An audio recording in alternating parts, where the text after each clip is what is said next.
Acho que a principal questão é entender que a humanidade é formada de migrantes, migrantes que saíram da África para se espalhar pela Ásia, pela Europa, pela Oceania e pelas Américas. Somos todos descendentes de imigrantes. Inclusive quem aqui tem o privilégio de ter sangue indígena em São Paulo é descendente de imigrantes tupis que vieram da Amazônia para o litoral brasileiro e aqui atacaram os povos sambaqui, gente que foi forçada a sair da África, que foi forçada por pobreza ou por perseguição na Europa.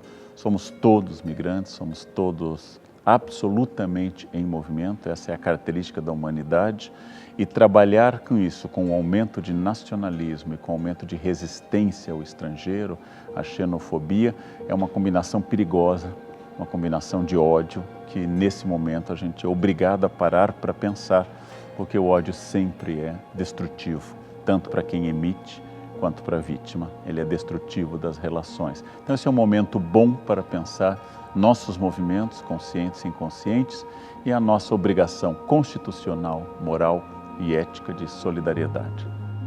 Somos migrantes. Todas as famílias de todos nós migraram em algum momento histórico, seja por migração voluntária ou, como a maior parte de nós, forçada ou por necessidade grave.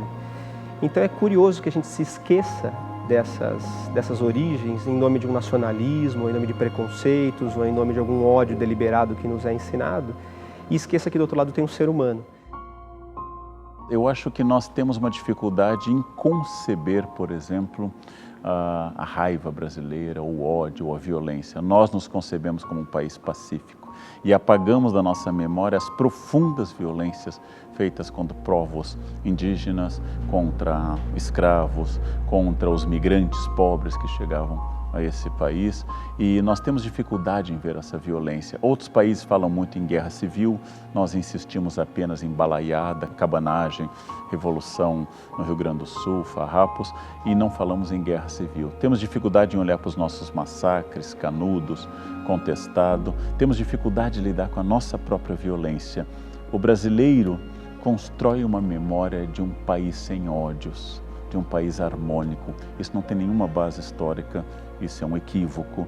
Nós somos um país tomado por muita desconfiança, especialmente nesse momento, com crise econômica, com vizinhos em colapso e com crises ainda piores do que a nossa, como na Venezuela ou na Síria. Você está diante do medo, e o medo, ele é o pai e a mãe de quase todo preconceito, o pai e a mãe de quase todo ódio. Alguém que odeia sempre alguém com medo de perder alguma coisa. São duas fontes de medo. Ou eu conheço alguma coisa, sei que aquilo me faz mal, e aí eu tenho receio, né? Ou eu tenho medo infundado num preconceito anterior, me foi ensinado a ter medo daquilo. Estudar história te liberta dessas coisas, porque ao longo do tempo você vê que as pessoas temeram coisas distintas, recearam coisas distintas e foram alargando seus conhecimentos em algumas coisas e ao mesmo tempo esquecendo outras.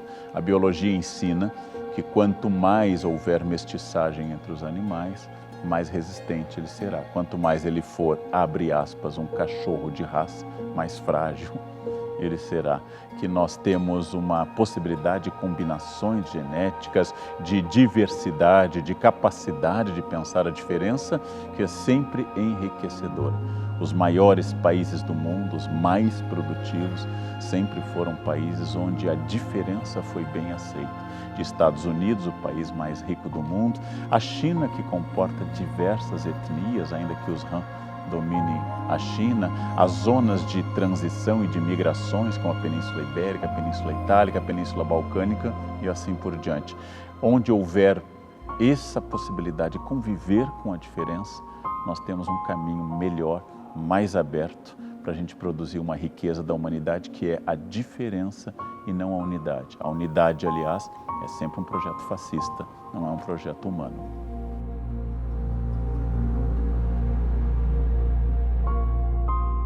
O que nos torna humanos é uma pergunta muito interessante, porque ela é diferente do que é ser humano. Se eu digo que é ser humano, eu pressuponho que existe uma essência humana que é imutável. De qualquer jeito, nós seríamos humanos. E não é verdade, nós nos tornamos humanos, por isso que a pergunta deve ser formulada desse jeito. Ser humano é necessitar de cultura, necessitar que alguém me ensine a ser humano. Pensa um bebê. Ele nasce basicamente sem saber falar, sem saber escrever, ele não sabe andar, ele não conhece nenhum tipo de linguagem ou muito pouca linguagem. Há muito pouco de instintivo no humano. Todo o resto ele deve aprender ao longo da vida. Portanto, o que nos torna humanos é a cultura, é o convívio com outras pessoas. Eu preciso de outros humanos para ser humano.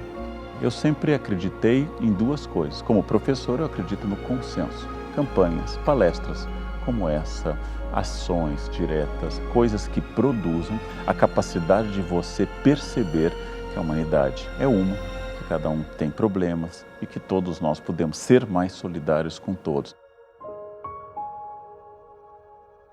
Estou conhecendo o Instituto agora, né? E eu estou fascinado com a ideia do que ele promove, né? A capacidade de tratar esses seres humanos que estão numa situação bastante frágil, né?